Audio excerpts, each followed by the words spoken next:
నీ కాడుకోసరంగా కాగేసరికి శుభ్రంగా పట్టుకుపోయింది. ఏ వ్యక్తి ఆ వ్యక్తిని చంపాలనుకుంటా ఉన్నాడో ఆ వ్యక్తి ఇంటిలో నుండే ఏలియాని దేవుడు పోషిస్తా ఉన్నాడు. హల్లెలూయా. ఏ వ్యక్తి అతన్ని అవమానపరచాలని, ఆ వ్యక్తిని చంపాలని చూస్తున్నాడు, ఆ వ్యక్తిని పోషిస్తున్నాడు. ఒకసారి మీరు ఆలోచన చేయండి. ఏమి కంగారు పడలేదు.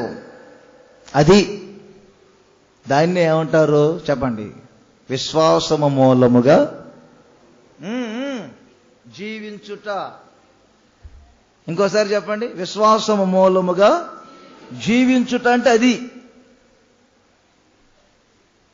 బస్తా బియ్యం ఇంట్లో ఉండి మరలా నెలంతకు పోషణ ఉండి, ప్రభువా విశ్వాసం ద్వారా బ్రతుకుతున్నాను అని ప్రభువా రేపటికి అంత అన్నమయ్యా నాకు పనిహిమాలి నాన్న బస్తా బియ్యం ఇంట్లో ఉంచుకొని అని అంటాడు ఆయన. అదేదో రోగం వచ్చిందయ్యా, అందరూ ఆరోగ్యం అంటున్నారు, ఎంబీబీఎస్ అంటున్నారు, గొట్టాలు వేసుకో మాతలు వేసుకో అంటున్నారు. ఎత్తిపోవా విశ్వాసం ద్వారా స్వస్థపరుస్తాయ్యా. అప్పుడు ఏడవ రాదు. నేను ఇలా అంటున్నాను అనుకోబాకండి. ఆ ఏడిపేదో గొట్టాలు వేసుకునేటప్పుడు, మేము హాస్పిటల్ అన్నప్పుడు, లేకపోతే చూపించుకో తాళ్ళు వేస్తాం, మంత్రాలు చేస్తాం అన్నప్పుడు ఏడవండి. విశ్వాసము మూలముగా ఏలియా బ్రతికాడు. అందరి చేతుల పైకే చెప్పండి సహోదరులారా. విశ్వాసము ద్వారా బ్రతకాలని కోరుకోండి. నీ ఇంటిని సంపదల గనిగా నా దేవుడు మార్చబోతున్నాడు. సంపదల గనిగా మార్చబోతున్నాడు. నీతిమంతుల పిల్లలను ఎప్పుడు సిగ్గుపరచడు దేవుడు. సిగ్గుపరచడు. వారి పిల్లలను ఎప్పుడు భిక్షమెత్తుకునేటట్లు చేయడు నా దేవుడు. ఆశీర్వదించును గాక, ఆశీర్వదించును గాక, ఆశీర్వదించును గాక, ఆశీర్వదించును గాక. నేను చిన్నవాడినది మొదలుకొని, దావీదు అంటాడు చూడండి, మీ జీవితంలో అవసరమైన మాట ఇది. దావీదు ఒక మాట అన్నాడు చూడండి కీర్తనల్లో, నేను చిన్నవాడినైనది మొదలుకొని ఇప్పుడు నేను వృద్ధున్నైతిని అనే పదం ఉపయోగించాడు. నీతిమంతులు చేయి విడవబడుటయో వారి పిల్లలో భిక్షమెత్తుకొనుటయో నేను చూచి ఉండలేదు అనే పదం ఉంది.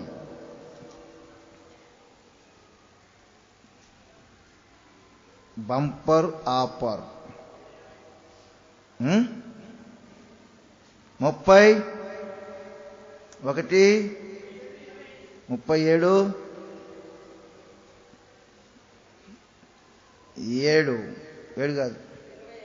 25 ఓకే, చాలా మంచి మాట చూడండి. నేను చిన్నవాడునై యుంటిని, దావీదు అంటాడు చూడండి, నేను చిన్నవాడునై యుంటిని ఇప్పుడు ముసలవాడినై ఉన్నాను, ఇప్పుడు నేను ముసలవాడినయ్యాను. అయినను చాలా మంచి మాట. అయినను నీతిమంతులు విడువబడుట గాని వారి సంతానము భిక్షమెత్తుట గాని నేను చూచి ఉండలేదు. చప్పట్లు కొట్టండి గట్టిగా, హుషారుగా కొట్టాలి, హుషారుగా కొట్టాలి గట్టిగా. నీతిమంతులను విడవడు దేవుడు. నీతిమంతుల సంతతి భిక్షమెత్తుకోదు. నీతిమంతులను విడవడు దేవుడు. నీతిమంతుల కుటుంబాలు ఎప్పుడు భిక్షమెత్తుకోవు. దరిద్రతలో ఉంచడు నా దేవుడు, ఉంచడు. వారి పిల్లల కుటుంబాలను ఆశీర్వదించునుగాక.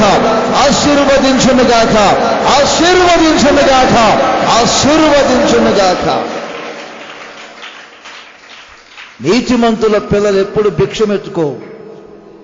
చాలా మంది అంటారు, మా పిల్లలు అడుక్కునే పరిస్థితి వస్తుందా, మా పిల్లలు ఇతరులకు ఇతరుల ముఖాలు చూసే పరిస్థితి వస్తుందా అని ఏం కంగారు పడబాకండి. మీరు నీతిమంతుని జీవితం చేయండి. నీతిమంతునికి అదే చెప్పాను, బైబిల్లో ప్రారంభం నుండి ముగింపు వరకు ఎన్నో ఆశీర్వాదాలు ఉన్నాయని చెప్పాను. మరోసారి చెప్తున్నా, ఆ ఆశీర్వాదాలన్నీ నేను చెబితే నోట్బుక్ చాలదు మీకు. కారణం నీతిమంతునికి కలిగే ఆశీర్వాదాలు. అందులో ఒక ఆశీర్వాదం, వారిని దేవుడు ఎన్నడూ విడవడు. నెక్స్ట్, వారి సంతతి ఎప్పుడూ భిక్షమెత్తుకోదు.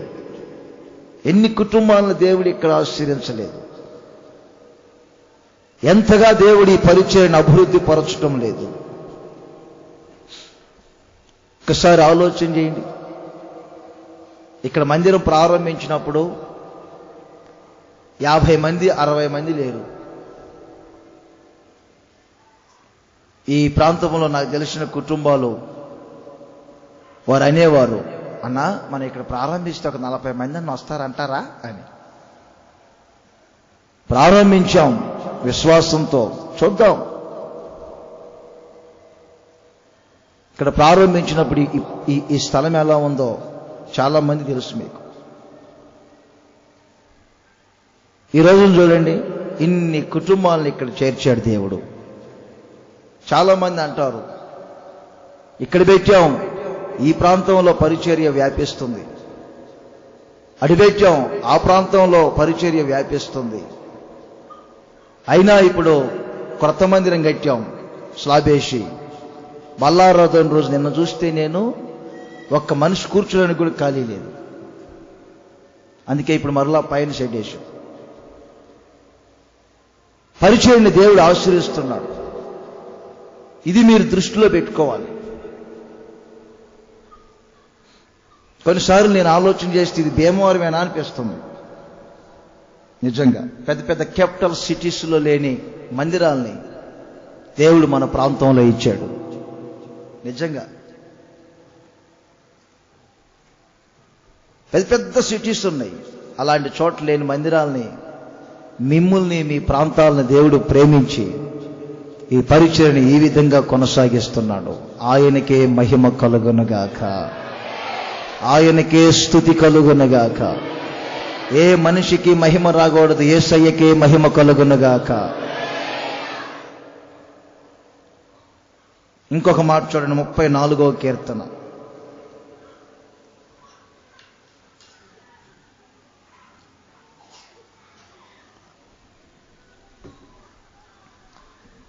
నీతిమంతుని జీవితం ఇంకొకటి చూద్దాం. 3వది 34వ కీర్తనలో 19వ వాక్యాన్ని చదువుతారు చూడండి. నీతిమంతునికి కలుగు ఆపదలు అనేకములు, వాటి అన్నిటిలో నుండి యెహోవా వారిని విడిపించును. ఓకే, నీతిమంతులకు ఇంకా చెప్పండి, ఇప్పుడు చెప్పాలి గట్టిగా. మేము నీతిమంతులమండి అన్నయ్య గారు, అవునండి సిస్టర్ గారు అంట నేను. మరి మాకేంటండి ఈ ఆపదలో, మాకేంటండి ఈ బాధలో? ఎంత నీతిగా బ్రతుకుతున్నాం, ఎంత యథార్థంగా జీవిస్తున్నాం, ఎంత నిష్టగా ఉన్నాం, అన్నిట్లో నమ్మకంగా ఉన్నాం. మరి ఇప్పుడు ఏంటండి మాకు ఇబ్బందులు, మాకేంటండి ఈ బాధలు, మాకేంటండి ఈ ఆపదలు, మా మీద ఎందుకండి ఇంత పగ పెట్టుకున్నారు, మా మీద ఎందుకండి అని అంటారు చాలా మంది విశ్వాసం నా దగ్గరకు వచ్చి. నేను కూడా ఒకసారి యేసన్న గారిని అన్నాను. ఒక 6-7 సంవత్సరాల క్రితం అనుకుంటాను. యేసన్న గారిని ఒక మాట సూటిగా అడిగా. అన్నా, ఏంటి రాజు అన్నారు, ఇంత యథార్థంగా, ఇంత నీతిగా, నిజాయితీగా, ఇంత ప్రతిష్టగా, నిష్టగా, పవిత్రంగా జీవిస్తున్నా కానీ ఎందుకన్నా ఒకసారి అలా ప్రవర్తిస్తారు కొంతమంది అన్నా. ఏమైనా ఇలా వచ్చారు, ఒకరితో మాట్లాడుతున్నా, ప్రార్థన చేస్తున్నా, కాసేపు మాట్లాడుతున్నా, దాన్ని కూడా అనుమానించారు. సిస్టర్ ఏదో మాట్లాడుతున్నారు కాసేపు, దాన్ని కూడా అనుమానించారు. దానికి నింద, దీనికి అవమానం అని ఏదో కొంచెం బాధపడతా ఉంటే ఎస్ఎన్ గారు చూసి ఒక మాట ఏమన్నారు తెలుసా? ఒరేయ్, చిటికే నీళ్ళకే ఉలిక్కి పడుతుంది ఏంట్రా, ఇంకా గాబు నీళ్ళు పోసుకోవాలి నువ్వు అన్నాడు. ఓయ్ బాబోయ్ అని ఇంకొక మాట ఏమన్నారు తెలుసా? ఇన్ని నిందలు నా మీదికి వచ్చినాయి కనుకనేరా నేను ఇన్ని పాటలు రాయగలిగాను అని చెప్పాడు. నా పాటలో చూసావంటరా అని పాడు చూపించారు. నిందల పాలై నిత్య నిబంధన నీతో చేసిన దానియేలుకు.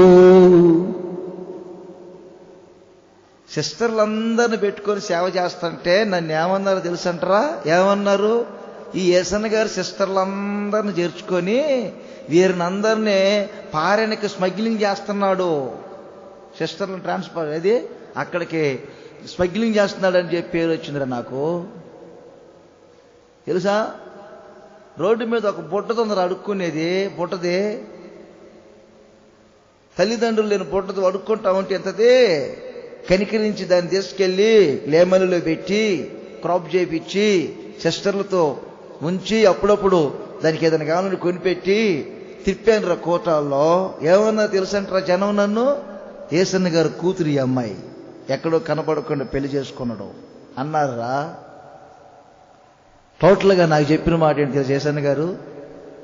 ఫలములు ఉన్న చెట్టుకే ఎవరైనా రాళ్ళు వేస్తారా, ఫలాలు లేని చెట్టుకి ఎవరు రాళ్ళు వేయరు. ఈ మధ్య నా మీద ఒక 3 నెలల క్రితం కొంతమంది పాస్టర్లు బాగా నా మీద ఫీల్ అయిపోయారు. ఈ లోకల్ పాస్టర్లు ఎందుకు ఫీల్ అయ్యారు? నేను తప్పు చేశాను కాదు, మా చర్చి విశ్వాసులందరూ మీ దగ్గరికి వస్తున్నారని, మా 10 మంది మీ దగ్గరికి వస్తున్నారు, మా 5 మీ దగ్గరికి వస్తున్నారని. కొన్నిసార్లు కృంగిపోవాల్సి వస్తుంటుంది. అంటే కృంగిపోవటం అంటే బాధపడతా ఉంటాను, ఎందుకు ఇలా జరుగుతుంది. ఒకప్పుడు అంటే యేసన్న గారు ఉండేవారు, చిన్నగా ఆయన దగ్గరికి వెళ్ళి చెప్పుకునేవాళ్ళు. ఇప్పుడు ఎవరు లేరు. ఆయన మాటలు మాకు ఇప్పటికీ జ్ఞాపకం. అందరూ నన్ను పిలిచి ఆ విధంగా మాట్లాడి అన్ని చేయటానికి కారణమే నేను కాదుగా, మీ గురించేగా. మీరంతా ఇక్కడికి వస్తున్నారు, మా వాళ్ళంతా మీ దగ్గరకు వస్తున్నారని గొడవ. ఫలములు ఉన్న చెట్టుకే చెప్పండి రాళ్ళు పడతాయి, ఫలాలు లేని చెట్టుకి ఎవరు రాళ్ళు వేయరు. అందుకే యేసన్న గారు చెప్పిన మాట ఏమిటంటే టోటల్గా వారు చెప్పిన మాట ఏంటి తెలుసా?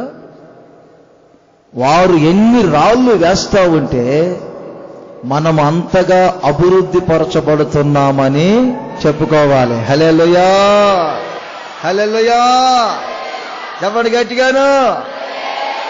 రాళ్ళు పడతా ఉంటే చెప్పండి, రాళ్ళు పడతా ఉంటే చెప్పండి ఫలాలు ఎక్కువైపోతున్నాయి, ఫలాలు ఎక్కువైపోతున్నాయి. ఎన్ని రాళ్ళు పడుతుంటే అన్ని ఫలాలు ఉన్నాయని అర్థం మీకు. ఎన్నో శ్రమలు వస్తాయి, ఆపదలు వస్తాయి, ఒక సేవకునికైనా వస్తాయి, ఒక విశ్వాసికైనా వస్తాయి. రావని నేను చెప్పను. అయితే ఒకటి మాత్రం గుర్తుపెట్టుకోండి, ఆ నీతిమంతుడు ఆ శ్రమలకు కదిలించబడకూడదు. ఆ నీతిమంతుడు శ్రమలలో తొట్టిల్లకూడదు. శ్రమలను సహించాలి, శ్రమలను అనుభవించాలి.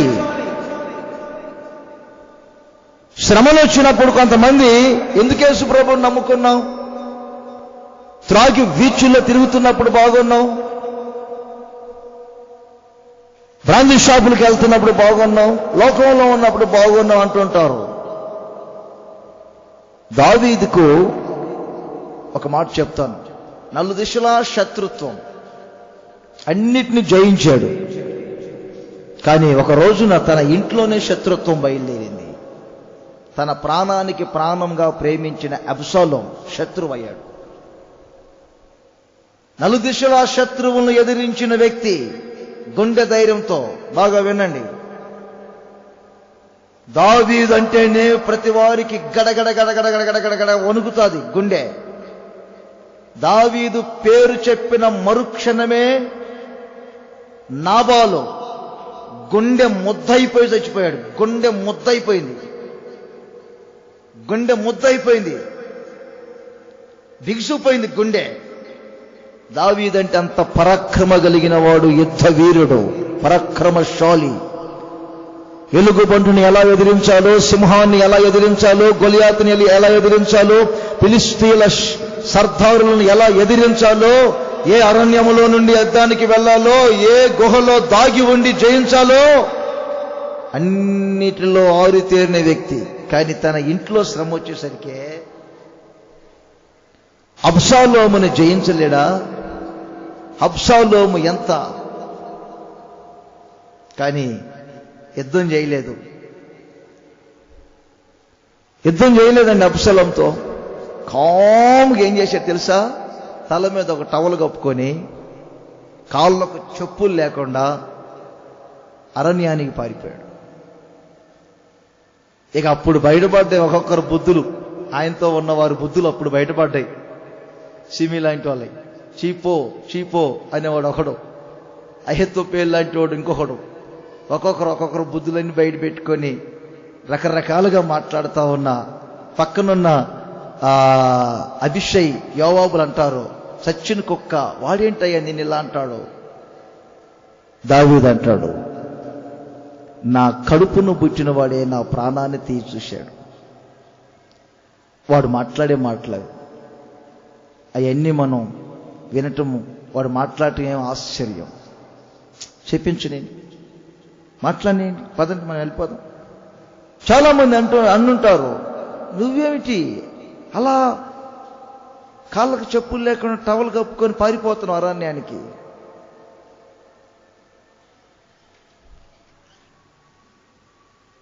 ఎందుకో తెలుసా? ఇది ఇంటి గుట్టు వీధులు పోలు కాకూడదు. నన్ను గూర్చి ఎప్పుడు భయం ఉండదు,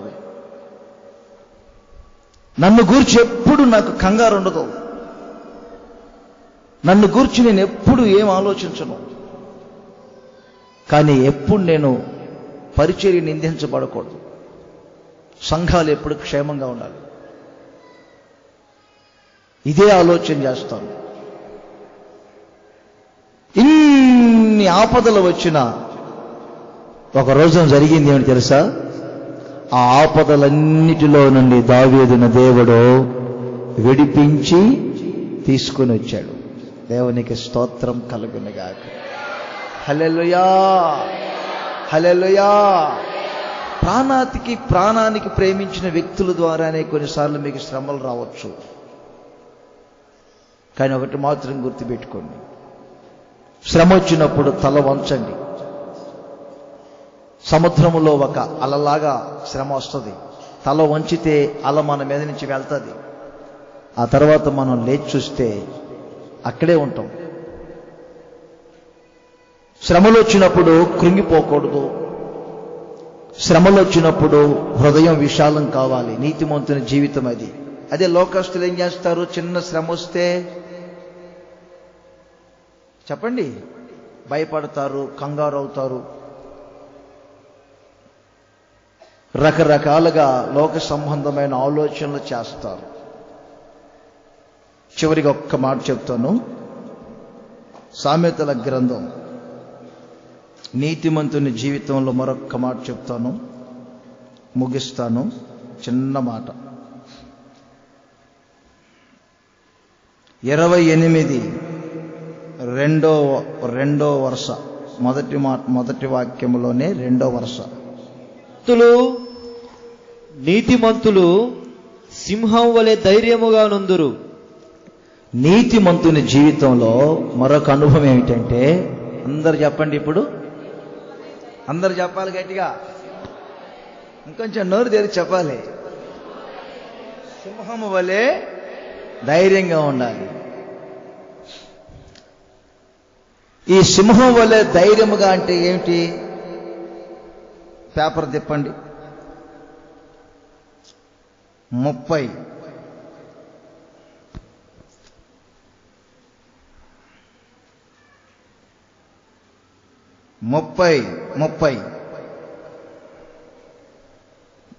టీవీతో నడుచునవి 4 కలవు. అవేవనగా, మాకేమో 40 మంది కలరు టీవీతో నడిచిని. ఎల్ల మృగములలో పరాక్రమ గలదై మృగములలో పరాక్రమము గలదై ఎవనికైనా భయపడి, అందరు చెప్పండి ఆ మాట, ఎవనికైనా భయపడి వెనుకకు తిరగని సింహం,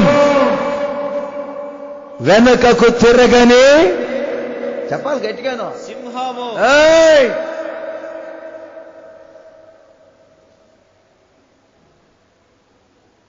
చచ్చేటప్పుడు కూడా సింహం ఒకవేళ చనిపోయే పరిస్థితి వచ్చినా చచ్చేటప్పుడు కూడా దాని ఏమంటారు దాన్ని?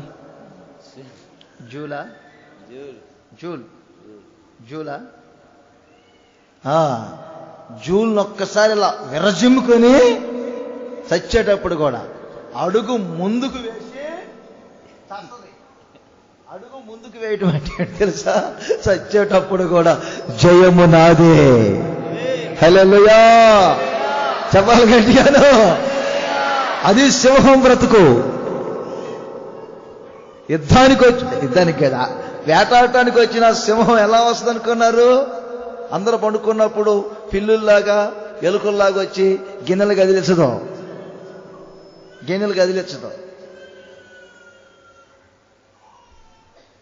సింహం ఎలా వస్తుంది అనుకుంటారు? తాను పండుకున్న గుహలో నుండి ఒక్కసారి గర్జిస్తుంది. అది గర్జిస్తూ ఉన్నప్పుడే అరణ్యమంతా కదిలిపోతా ఉంటది. సింహపు అరుపు విన్న మరుక్షణమే జింకలు ఎక్కడెక్కడని పారిపోతా ఉంటాయి. అరణ్యమంతా అల్లకల్లం అయిపోతుంటది. వస్తున్నా వేటకు వస్తున్నా అని చెప్పొచ్చింది.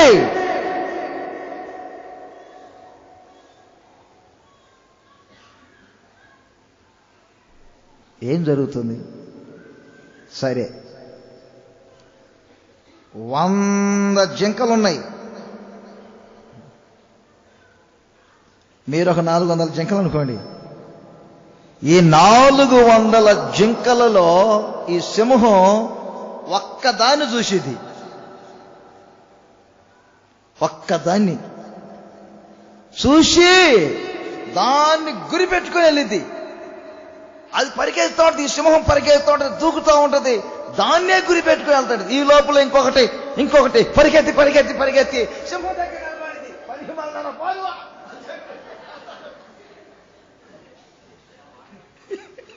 ఇంకొకటి పరిగెత్తలేక ఇక తినవాడదే.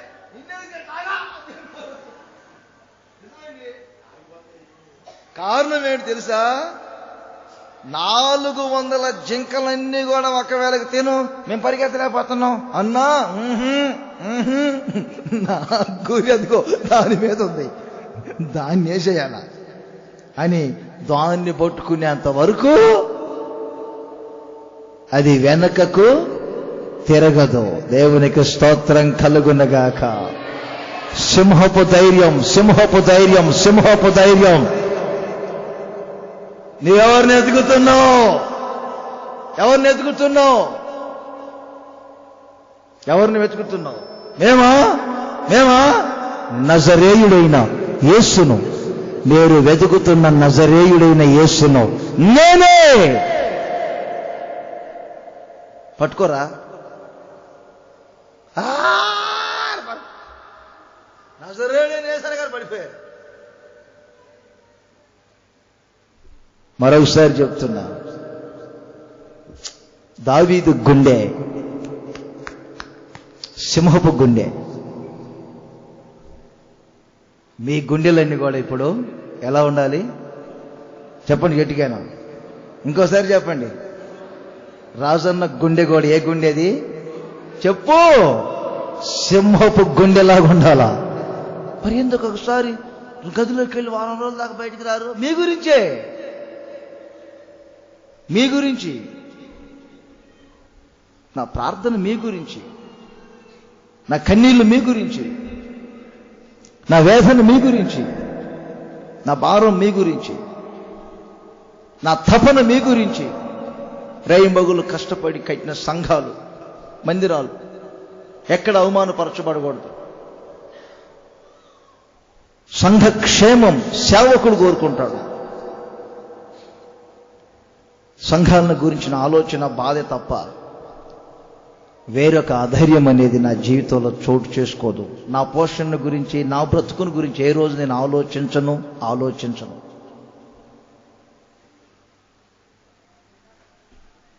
యేసన్న గారు చివరి క్షణాల్లో కూడా కళ్ళ నిండా కన్నీళ్లు పెట్టి ఏడ్చి ఏడ్చి ఏడ్చి కళ్ళల్లో నీళ్ళు లేవురా అన్న రోజులు ఉన్నాయి. చివరికి వారు చెప్పిన మాట అదే, నా గురించి కాదురా ఆలోచన. 40 సంవత్సరాలు కష్టపడి కట్టిన సంఘాలు, మందిరాలు, సేవ, దీన్ని మీరు కాపాడాలని నా బాధ. కొన్నిసార్లు ఇవన్నీ చూస్తూ ఉంటే ఒక్కోసారి మందిరంలో చాపలు వేసే విధం, కుర్చీలు వేసే విధం, ఆ వాటర్ క్యాన్ పెట్టి విధం, ఎన్ని చూస్తూ ఉంటే నాకు ఒకసారి గుండె దడ అంటది. లక్షలు ఖర్చు పెట్టి ఎంత చేస్తున్నాం. ఇక రాబోయే ఈ పిల్లలు, మేము పలు చోట్ల తిరుగుతూ ఉంటే, ఈ పిల్లలకు అప్పగించి తిరుగుతూ ఉంటే ఇవేం చేస్తారు అనే బాధే.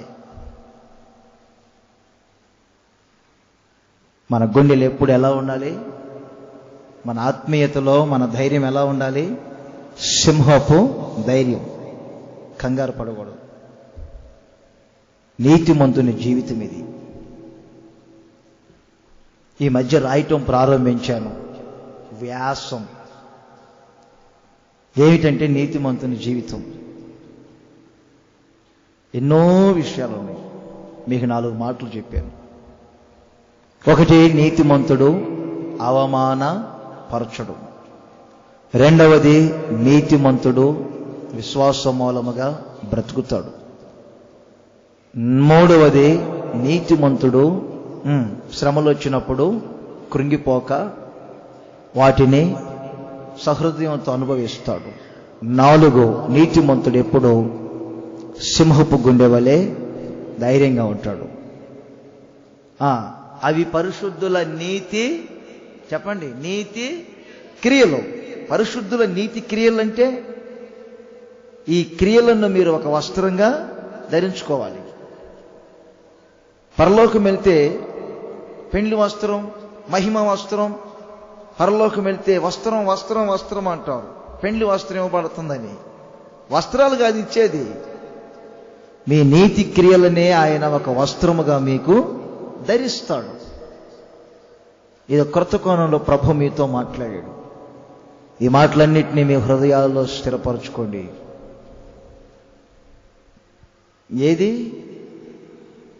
ఏది తుఫాన్? ఏది? పైలిన తుఫాను. కోటాలు మొత్తం లేకుండా చేసింది పైలిన తుఫాను. టీవీలో వార్తలన్నీ విని కోటాలు మొత్తం క్యాన్సిల్ చేసుకున్నారు ఈ వారం. అన్న పైలిన తుఫాన్ అంట, వచ్చేవారం పెట్టుకుంటాం. ఏదయ్యా వస్తుందా? అందరూ మోకరించండి.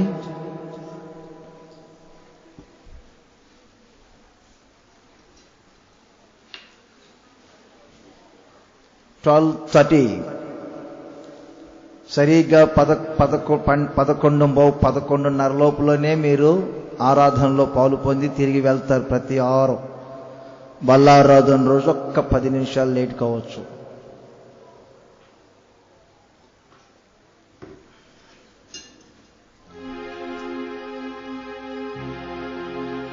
అందరూ సరిగ్గా మోకరించి మీ చేతులు పైకెత్తి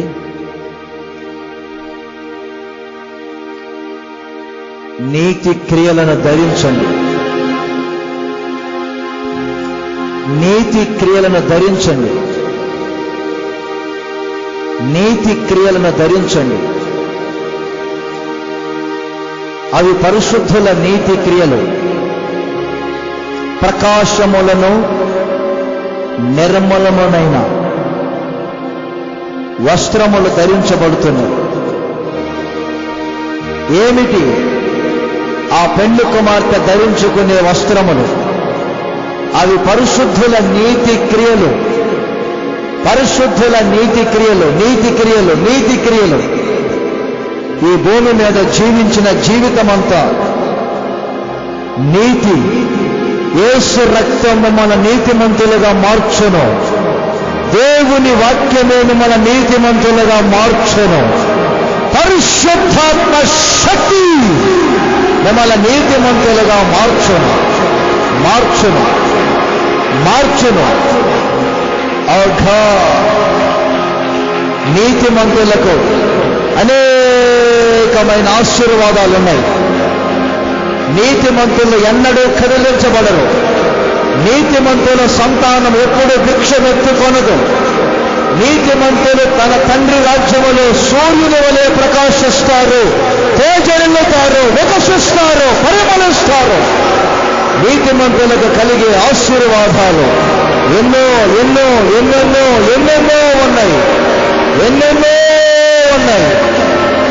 అయితే మరి నీతి క్రియలను ధరిస్తున్నారా? నీతి క్రియలను ధరిస్తున్నారా?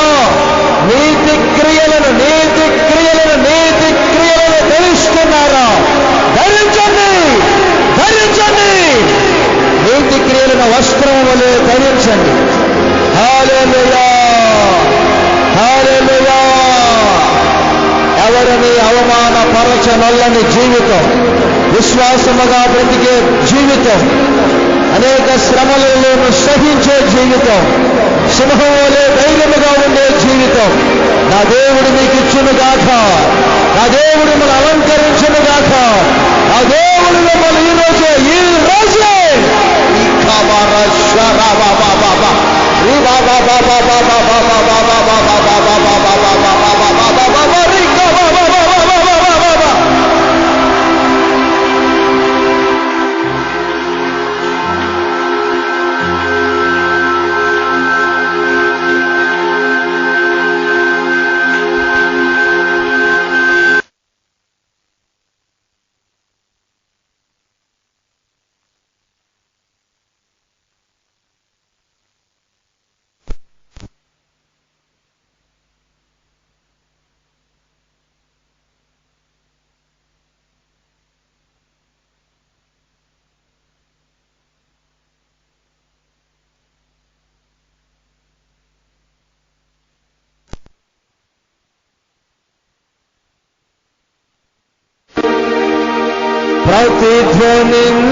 ప్రతిధ్వనించునే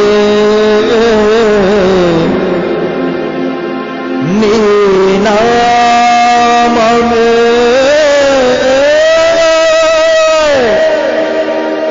ప్రతిధ్వనించునే